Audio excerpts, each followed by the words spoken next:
Only in college football can an 18-year-old kid bring a coach to doing this.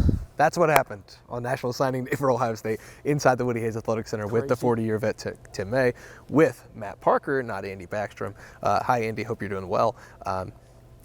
Ryan Day goes from a little uneasy at the beginning of the press conference, it's safe to say, to giddy, to second intermission, and then even happier because he took a phone call during the middle of this press conference, presumably to Edric Houston. He then confirmed it was with Edric Houston. He found out Jeremiah Smith was officially locked in with the Buckeyes. Now both of those guys in the fold for Ohio State on this National Signing Day. Matt, I'm going to start with you because you do this full time for a living. Your big takeaway from hearing. What a living. Yeah, no kidding. Believe me. Your big takeaway from hearing from Ryan Day after his National Signing Day press conference. The Buckeyes, I think, have 19 in the fold, 20 in the fold, and still waiting on that signature from Jeremiah, but he's going to stick with Ohio State, so we can talk about all of them. Your big takeaway after hearing from Ryan Day. That relationships still matter. Relationships still matter to Ohio State. They still matter to the guys that they are recruiting, and I think that's most evident with five-star wide receiver Jeremiah Smith honoring his commitment that he made December 14th, 2022, and Edric Houston made his commitment in August when we were actually in this very building during preseason camp. Both of those guys have, I've reported this throughout the 2024 cycle that their relationships with their now position coaches and Brian Hartline and Larry Johnson, respectively, are second to none. Those relationships on the recruiting trail, that no one had better relationships with those two guys than the coaches in this building. And even at the 11th hour, those relationships is ultimately what won out these recruitments, which just kind of goes to show that even in this NIL era that college programs are navigating through, trying to figure out what is the best way to go about it in terms of high school recruiting, transfer portal recruiting, guys on the roster, all of that stuff. At the end of the day, it's relationships. And, I'm sure folks will disagree with that take, but Ohio State just brought in 10 stars because of relationships. Yeah, and do those the word relationships, do you replace the S's with dollar signs in some respects? So, you heard me ask anymore? Ryan about that at the end of near the end of the press conference, and that's just the way it is in major college football now. And that genie's not going back in the bottle. No. Unless they can get a hold of things NCAA wise, which is pretty much a pipe dream in my opinion at this point. But the bottom line was how Ohio State fans, well, the ones that are on social media, how they were just dogging this class, dogging Larry Johnson, dogging the ability for Ohio State to close, to hang on to commits, for like several days now. Then they get some fairly positive news from you yesterday on the message boards and stuff like that, and even stuff I was retweeting that you were putting out that these guys were sticking. Oh no, they won in the Now all those people, I don't know who they're going to complain to. Probably Santa Claus next Monday because they didn't get whatever they wanted for Christmas. Because, with the exception really of Jeremiah McClellan, who flipped to Oregon, wide receiver from Ohio State, had been committed to Ohio State. Ohio State pretty much got what it wanted in this class. Yeah. In line, Ohio State entered Monday with 21 commits, once Jeremiah Smith sends in his letter of intent and Ohio State announces that presumably later this afternoon, 21 of 21 guys that were rolling with Ohio State are going to be Ohio State Buckeyes. And this is Jeremiah Smith and Edric Houston, depending on where you look, 5 stars. Definitely Jeremiah Smith, 5-star. Edric Houston, 4 or 5-star, depending on where you look. Bottom line is they're both difference makers. As Ryan Day said when he got the confirmation that Edric Houston was indeed in the class, meaning letter of intent signed, basically said he can be an impact player this year. And he's going to have to be. He's going to have to be. Oh, yeah, exactly. But the point is, these are 5-star guys that they beat out other big-time programs for in the end. That's what Alabama always does, right? Mm-hmm. That's what Georgia always does. Well, Ohio State just did that today, and I think it says a lot about a lot of things. And also, I think emphatically him saying that Larry Johnson is not done at Ohio State. Who knows how much that played a role in the final analysis with Edric Houston, one way or the other. Well, one of my big takeaways from this is I asked Ryan Day, and I wasn't sure the answer I would get. Thank you to Ryan Day for answering it pretty well. I thought was, you lose out on some guys that you thought were in the fold How do you compartmentalize that and be happy with what you got, but also be uneasy about what you didn't get? And he said you have to be good with what you got, and you have to focus on who you landed, not who you didn't. But at the same time, and in the same vein, about an hour later, he answered your question, Tim, and said, we almost got everything we wanted on the wish list. Yeah. Almost only counts in horseshoes and hand grenades, according to my granddad. So that's not something that you can just say, we got everything we needed. No, they understand that there are holes here. They understand that 2 defensive linemen in this class isn't good enough. He was peppered with questions about the defensive line in there. And to be honest, I don't disagree with it. I think Larry Johnson did a great job closing with Edric Houston. Flipping Eric Mensah from Virginia Tech could be a diamond in the rough. That's yet to be seen. Yep. But you had Justin Scott. He signed with Miami today. You had other guys. Amaris Williams, you thought you were in good position there. You thought that Carlin Jones only decommitted from Nebraska to go to Ohio State. He signs on the dotted line to Southern California, and you'll see him in the Big Ten, but it won't be at Ohio State. Especially along the defensive line, you were right there to get this class that you almost dreamed of.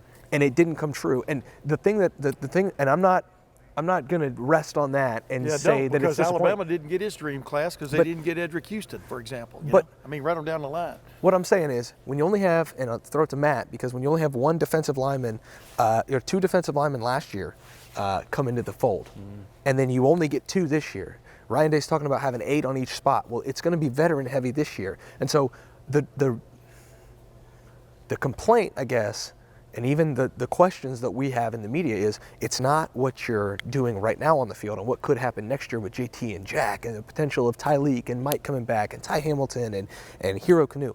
It's the future of the defensive line. But I think that's a little bit repaired with Edric Houston, but it's still not where you want it to be because what you thought you were going to have didn't come true. And Ryan Day even admitted that when he said we didn't get everything in the wish list, Matt. Right, and I wanted to circle back to, this will all come together, but I wanted to circle back to Tim bringing up the fact that Ryan Day had mentioned that they're almost counting on Edric Houston he's going to be an early enrollee. He'll be here in January after the All-American Bowl in San Antonio.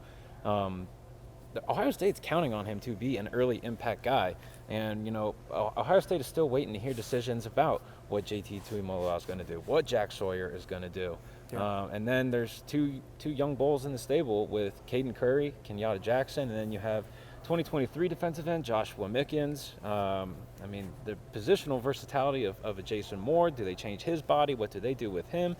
Arvell Reese could move to defensive end, could stay at linebacker. They brought him in as a linebacker in the 2023 class. All of this to say, having Edric Houston, this is a massive win for Ohio State. It's a big win. It's a massive win, and it needs to be celebrated as such. Mm-hmm. There is definitely a time and a place for the conversation of bringing in 2 is not good enough, and it's not, especially when, this program has produced so many impressive defensive ends, so many impressive defensive tackles.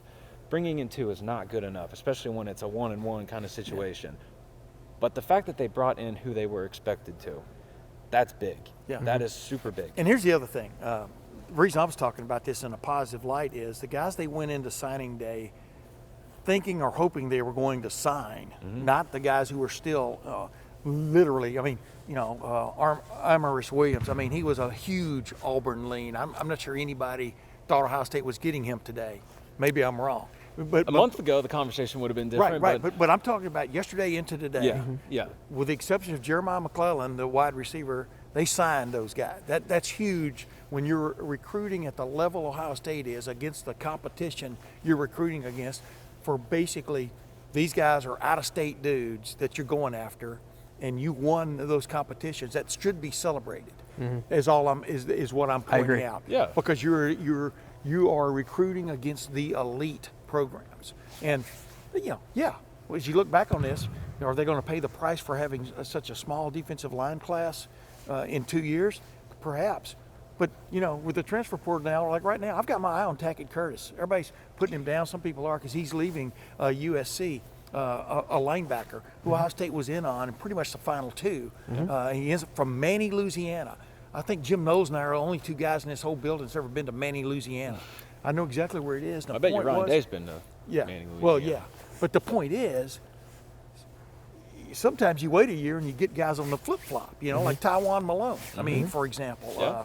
So recruiting never stops, and that's one part of it. If you've developed good relationships with some guys and a guy gets to Oregon and it's not paradise like he thought it was, You know, And I think it's important to note that, I don't want to say we're standing here pumping sunshine. no, But We're pumping reality. We're pumping reality, which is the fact. You can look at it one of two ways. You could say, okay, well, Ohio State did what they're expected to do, which is sign the guys that are verbally committed. And that's one way of looking at it. my for sure. point I'm making is the guys they needed to hold on to, they did. Well, right, that's where I'm getting to. You can look at it and say Ohio State signed the guys that they expected to. That had been verbally committed for, in some cases, over a year. In some cases, August was 4 months ago, 3 months ago, Yeah. something like that. Well, we whatever. get your drift. Odd yeah. change. Yeah. That's one way. But another way to look at it, and I think given everything that has happened since November 25th, I think this should be looked at in a way of they did it. They did it. That's what should count, because what counts is getting that signature on the dotted line, like you said. That's what counts. And when it's guys that are from South Florida, when it's guys that are from Buford, Georgia, where Alabama and all the other SEC powers just go in and take the guys that they want. For Ohio State to go down there and do that on signing day and hang on, that needs to be celebrated. Think about the Big Ten. Nebraska gets Dylan Raiola. Where's he from? Arizona. Actually, he's from Texas. Yeah, but where's he from? Where did he play last year? Yeah, Buford, Georgia. Let's all connect the That's dots my here point. with My that point one. is the Another Big Big Ten Ten in the win. last couple of days Yeah. threw a couple of uppercuts Yeah. to the Southeastern Conference, the hallowed Southeastern Conference, for whatever reason. I'm going to ask both of you, and I'm going to give you a second to think about it. A position group that you really like in this class. Since we just talked about, I think all three are in agreement that 2 defensive linemen, not quite good enough, but the class there that they did bring in is really good. Yeah. But I'm going to ask Yeah. both of you a position group you really like in this class, but I'm going to go first. But before I do, I'm going to tell you about Game Time and the Game Time app, gametime.co, because the Buckeyes have a 8-game home schedule next year. And you can go to those games whenever they become available for tickets through the Game Time app or gametime.co. It's the best place to go buy tickets. You want to go see a Buckeyes basketball game? You want to go watch Caitlin Clark, the women's basketball phenom, play against the Buckeyes? I think they just put some new tickets on the market. They're on the secondary market. They're quite expensive. You want to go watch the Jackets, who just had a hat trick from one of their young stars and scored 9 goals as a team last night. You can go to Nationwide Arena and use the promo code Buckeyes when you go to the Game Time app, gametime.co, and you get $20 off your first purchase in the Game Time app or at gametime.co. Tim's done it, Matt's done it, Andy Backstrom over there in Philly has done it, and me, Spencer Holmberg, I've done it. $20 off your first purchase. You could even go to the Cotton Bowl with that $20 off.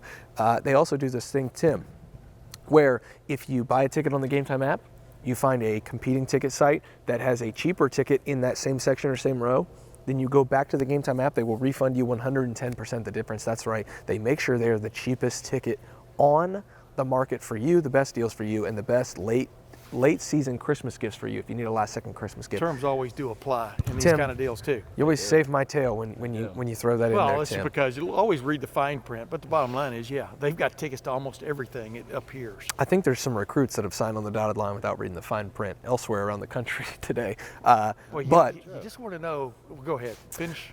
there are plenty of reasons to go to the Game Time app. $20 off with the promo code Buckeyes is the main reason to do so. They have the best secondary ticket market tickets that you can find. Matt, position group in this class that you like, but I'm going first because I like this offensive line class. Oh, good. You didn't take my answer. You don't get Jordan Seaton. I don't care. You don't get a couple guys that you thought you were in on early in the cycle from Lambert, 1-2 years ago. That you thought that maybe were names to watch. It doesn't matter. I think this offensive line class is a really good class, and I've been critical of offensive line recruiting in the past. Tim knows that. Even with the new Justin Fry addition, I gave him a pass the first year. Last year, a little bit of the same. You're like, I don't know, is this going to work? But this year, I think he gets it done. He finds a late blooming relationship with Gabe Van Sickle that I really think is going to pay off for Ohio State with that positional versatility. You find the Armstrong twins who want to be Buckeyes, who understand what it's like to be Buckeyes. There are in-state guys who don't, and there are in-state guys who do, and I think the Armstrongs are 2 that do get what it means to be in this building. They've embraced it. It's kind of crazy. Yeah, for sure. And, I really like Ian Moore. I think Ian Moore at one time was the #1 offensive tackle in the country, according to a couple of recruiting services. Now he's kind of fallen back just because he doesn't camp. And that just means that people don't get to see him as often. So guys who camp and who jump through hoops for recruiters will get that ratings bump. Ian Moore's not going to do that, but he's going to come in here and work his tail off. I like this offensive line class a lot, and I think you're going to see it on the field when they're in year 2, year 3, even year 4, some of these developmental guys. I like what Justin Fry is piecing together on this offensive line. You see a clear vision for what he wants from his offensive linemen. It shows up with these 4 in this class. Matt, what position group do you like? I'm going to go with cornerbacks. I think it is super, super big that Ohio State kept, to my knowledge, the number 1 and number 2 players in the state of Ohio in Ohio, and those are cornerbacks Aaron Scott Jr. from Springfield, just about 50 minutes west of Columbus. On 3 5-star. Yeah, and industry ranked 5-star. Yeah, that's There's all kinds of things I like about that guy. His moxie is one of them. Oh, well, moxie is it's a big word. Is the word but for he's cornerbacks. Got it. He's got moxie. So you have Aaron Scott Jr. from Springfield, and then that Glenville pipeline has just been reopened. Ohio State got 2 guys from Glenville today, but I'm going to talk about Bryce West, the 4-star cornerback from, of course, Cleveland, Ohio, Glenville High School, Ginn Academy. It's undergone a name change, I suppose, but the biggest thing is those, again, it falls back on relationships. And with Aaron Scott Jr., that was a heavy Ohio State-Michigan battle. Ohio State did not beat Michigan on the field this year in Ann Arbor, but they beat them on the recruiting trail in July. And Spence, we were there when we saw the commitment ceremony, and he tossed the Ohio State backpack and put on a. Makes you sweat. Yeah, it did. We were all there in Springfield on a very hot summer day, and he opens up the Michigan backpack and pulls out a number 5 Ohio State jersey, and now that's all she wrote. 6 months later, he's signed and it's going to be a Buckeye. 6'2", about like a $180, $185, super long corner, which is exactly what you want, which is exactly what Ohio State wants in this 4-2-5 system that Jim Knowles is running. Pardon my French, but Tim Walton's a damn good recruiter, guys. Yeah. I mean, what he has done since he has been at Ohio State in 2023, he keeps Jermaine Matthews at home. He flips Calvin Simpson-Hunt from Texas Tech. And then where's Calvin Simpson Hunt from originally? Waxahachie. I was just going Texas. to let you say it, not just me. South of Dallas. And then you have so putting a pin in the Aaron Scott notes. I mean, just super long, super physical, can play that press man that you want to see in this Ohio State defense. And then Bryce West has a little bit more of a versatile skill set, can do a little bit all. They're going to start him out in that, on the line of scrimmage cornerback position. And then that's not to forget Miles Lockhart, a very talented corner in his own right, Chandler, Arizona, Basha High School. Ryan Day said it straight up in the press conference that he's going to start out in that nickel spot, which is, I think, the good spot for him, especially given his size. He's like 5'10", 5'11", very similar Jordan Hancock kind of build here. Yeah. And if that development can turn into what Jordan Hancock did this past year, I think Tim Walton's going to be enjoying his second career, I should say, at Ohio State, behind his playing career at Ohio State. The specificity now, like you just said about the nickel situation, that was interesting to me, because the specificity with how they looked at him as a potential player just shows you, this Jim Knowles defense, it is a changing, from where he came in with the jack position to now, where they understand you just got to have that stout dude who can cover guys in the slot, but also kind of roll up and be a linebacker, so and that's to speak. the exact kind of player that Miles Lockhart Correct. is. He's got that physicality Correct. to him that I think is going to be very good for the Buckeyes. All right, I'll keep mine short, because if this guy had gone anywhere, his position group would have been, in my opinion, the best in the country, and that's Jeremiah Smith. Yeah, he waited till the last minute. He said he made up his mind 2 minutes before he pulled out the cap at his ceremony today down in Florida. But the bottom line is he pulled out the Ohio State cap, and you could just, what it meant to Ohio State, what it meant to the Buckeye Nation, what it meant specifically to Ryan Day, you could see it when his knees buckled. It was crazy. I asked him, was his stomach flipping? He said it's been flipping. I mean, what a last 24 hours for these coaches to deal with, the head coach. But Jeremiah Smith, ladies and gentlemen, just turn on his video and his video highlights. And, this is 3 out of the last 4 years now. They've gotten a Marvin Harrison Jr., Carnell Tate, and now this guy who can leap tall buildings with a single bound, but reach over people, just make man kind of plays catching the football.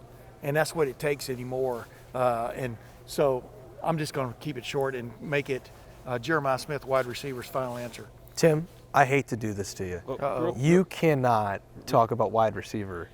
Go ahead. I didn't know if I was gonna step on your toes here by saying, But we haven't talked about Mylan Graham. In this Exactly. wide receiver Exactly. room. Well, I Because figured y'all would interrupt me. Jeremiah is so good. He's the best wide receiver prospect I've ever seen. He's the best wide receiver prospect most of these recruiting why I experts gushed. and these the recruitniks best prospect. have seen. But they would have been really happy. Well, pretty the, happy. the best receiving prospect since Julio Jones, since Calvin Johnson. You hear the comparisons and you think there's no way, and then you turn on the highlights and there is a way, and the way is with Jeremiah Smith. But Mylan Graham, man, that guy, do not forget about him. Another 5-star for this room for Brian Hartline. He just continues to do it. And you know what? This is not something that I would normally say on National Signing Day because it's. Wait, let me get my tape recorder out. I'm going to say two things. Jeremiah Smith's going to be a first-round draft pick. It doesn't matter. He's going to show up here, play for 3 years, and then be a first-round draft pick. I think you wrote that last summer. Yeah, I predicted it last summer before the kid played his senior in high school. Before he committed to it. But the second thing is, when Ohio State loses a top 100 player, it's usually like damn, like we really lost that guy. I do not care that Jeremiah McClellan did not join this class. And that's a little harsh because Jeremiah McClellan's a really good player, but it doesn't matter because Brian Hartline does what Brian Hartline does. And with him especially, it doesn't matter. The guys he's going to bring in are the guys that are going to be first-round picks that are going to do well. So it doesn't really matter who they brought in other than Jeremiah Smith and Mylan Graham, and that sucks that you have to think of that way. But Oregon's top committed wide receiver right now was Ohio State's third committed wide receiver. Yeah, and so yeah. that's the bottom line. As we wrap things up here, we're not going to spend all day in here. Matt and I are going to have a long discussion about this recruiting class on Thursday live at LettermenRow.com. Folgers will be brewing. Yeah, we're going to Where have. can you find that? LettermenRow.com? It's going to be at LettermenRow.com and on the Lettermen Row YouTube channel. We're going to go 2 hours live. Prompting you to get a little ad in there. Yeah, there you go. 2 hours live tomorrow. Matt, if you have a one final thought, takeaway that you're going to walk out of this building with on National Signing Day, what is that? The sun's out. Take a look behind you. The sun is actually out as we're here in the Woody Hayes Athletic Center, December 20th at about, watch us off, I'd say it's 2 o'clock. I've got this jacket on, but it's actually pretty pleasant outside. It feels great. You know what? And yes, there is work to do for Ohio State. There are things that they did not get done that they need to get done. Mm-hmm. But Ohio State also got done the things that it absolutely could not have afforded to not get done. Mm-hmm. And I think that has to be the perspective about this very specific thing as it relates to these high school seniors and their families and the recruiting process that they have all gone through, in some cases like a Jeremiah Smith since he was a freshman in high school. Yeah. There's a lot of work that has gone into all of these kids being where they are now, which is Ohio State Buckeyes. So it's been pretty doom and gloom about this program since November 25th, and in some aspects rightfully so, but the sun is out today, and I think Ohio State fans should enjoy what's happened today. Your takeaway, Tim? I'm going to kind of write about this because, Ryan Day got to experience today. I mean, can you imagine the gut punch of walking off that field at Michigan? Can you imagine the gut punch for a head coach who's building a program, continually building a program, and then the whole dream goes, of playing in the college football playoff, of playing in the Big Ten championship game, boom, right down the toilet again. You need moments like this. He's a human being. He needs moments like this to have a recruiting class finish like this one did, like Nick Saban is used to doing, like Kirby Smart has been used to doing. You need that moment as an uplift, in my opinion, just to bring your dauber up again. And he was decidedly, as you pointed out, a different man leaving. That's why I asked him about it. He was decidedly a different man leaving that podium than he was when he walked in. And it wasn't just public facing. He walked out of this door right here and went toward his car with a suitcase. I think he's heading somewhere. He's heading he literally was going to do this by Zoom today, but they changed it. Mm-hmm. Thank goodness they changed it. Yeah. Because we got to experience, in my 40 years of covering Ohio State football, an unprecedented series of events. Right in front of us, you got to see a coach with the elation of nailing down 2 5-stars who can help the team immediately. Well, and just not in the Cotton Bowl. It seemed, Tim, like he was a little on edge when he first started the press conference. Walking out of That's this what I building, just said. yeah, walking out of this building today, even off the camera. You know, for the camera, you can have one persona, but he's walking out of this building and he's got a big smile on his face. I think he's headed to a private jet, and a jet may not need engines to get where it's going. Yeah, he said in his press conference that he was looking forward to a cold beer. Yeah. Whichever one's the coldest. Yeah. My prevailing takeaway walking out of here, Ryan Day was asked if they are behind in the transfer portal, and I've never heard him say the word no faster. The Buckeyes have a plan right now for what they're doing. They have guys that they are confident are returning for their senior seasons in 2024. They have instant impact freshmen who they are signing on the dotted line today, and they have a plan in the transfer portal. They just hosted 2 guys. I think they're in good position with one of them. They're going to be very selective in the portal. Ohio State fans, I understand. You see Ole Miss, you see Texas A&M, you see Syracuse, you see a program like a Texas. You even see Michigan today landing a transfer portal commit. The plan is in place here, and I thought Ryan Day could have addressed it last week and gotten some positive momentum back going with this program, and he didn't. But today, I think not only on the recruiting trail, but with the transfer portal pursuits, with the Cotton Bowl, and looking forward to that, I finally think that you're back over the hump of the Michigan loss. You're starting to see some smiles back on faces in here. That's what I'm talking about. You're seeing a little bit of positive momentum finally start to get that little tiny snowball rolling again, and that is huge. It's huge, and I think Ohio State fans, you've been on the ledge for about a month. I think it's going to be really nice to step back off that ledge with Jeremiah Smith, Edric Houston in the fold, with the Cotton Bowl coming up, with the transfer portal. You know, Ryan Day saying today officially they have a clear plan. Like I think that you're seeing the positive momentum return to this building. Well, you know, with Mark Pantoni, you know there are contingencies on top of contingency. The bottom line is, though, then following up with those contingencies to talk those people into like showing up, and playing. I wanted to ask you one quick before we get out of here. Sure. Does Ohio State need to broaden its situation? As Ryan was asked about this, as they said, widen the net of like defensive linemen or premier defensive linemen are the most recruited guys in the country for a reason. They're rare. But do they need to broaden that net, from your opinion, from watching them develop and sign this class? Do they need to have more contingency plans out there when you don't get the superstars? You can't afford or not the to. on paper superstars. You can't afford not to. You know, we heard Ryan Day talk about depth and how many guys they want at each position. But you have to go out and get that. Now, obviously, Ohio State, I mean, they're not going to take, they're not going to bring in a slouch into the program. They're not going to bring in a guy that, should be playing in the Mid-American Conference. And no disrespect to the MAC, but that's a different type of player than someone that's going to be competing for a national championship. Yep. They say developed here, and there has to be a certain caliber starting point for that to turn into someone that can say developed here on Sundays when, they're out there doing their thing in the NFL. But it is worth, I think, moving forward, a bit of a longer and harder look at some guys as, things move forward, as NIL for these, edge rushers becomes, more of a pay-to-play than it does. I really try to stay off the NIL conversation, but today it's a little hard. But as it relates to a pay-to-play rather than coming to a school and earning the money because you're here. Yeah. But short and sweet, yes. Expand the board, but make sure those days are long behind us. It's the right thing. Oh, yeah. Devin Brown, it's his game in the Cotton Bowl. We're going to talk about that, though, probably on Friday at LettermenRow.com, the Lettermen Row YouTube channel with Tim May, and I'll get Andy Backstrom on the horn, get him talking as well. But this was a little bit of an encapsulated National Signing Day recap, and then we're going to get back to it tomorrow with a live stream. What do you say, Matt? Sounds For a couple hours, we'll talk about the National Signing Day, Ryan Day.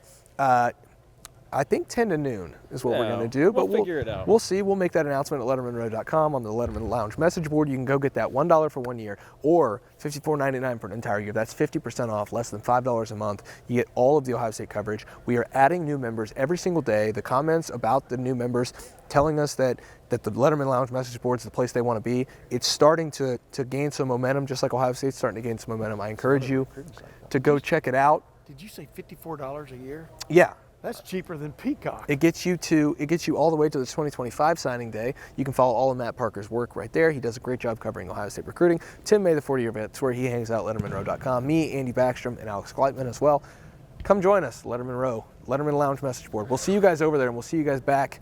Actually, in Texas, Tim and I will be the next time you see Tim and I in person.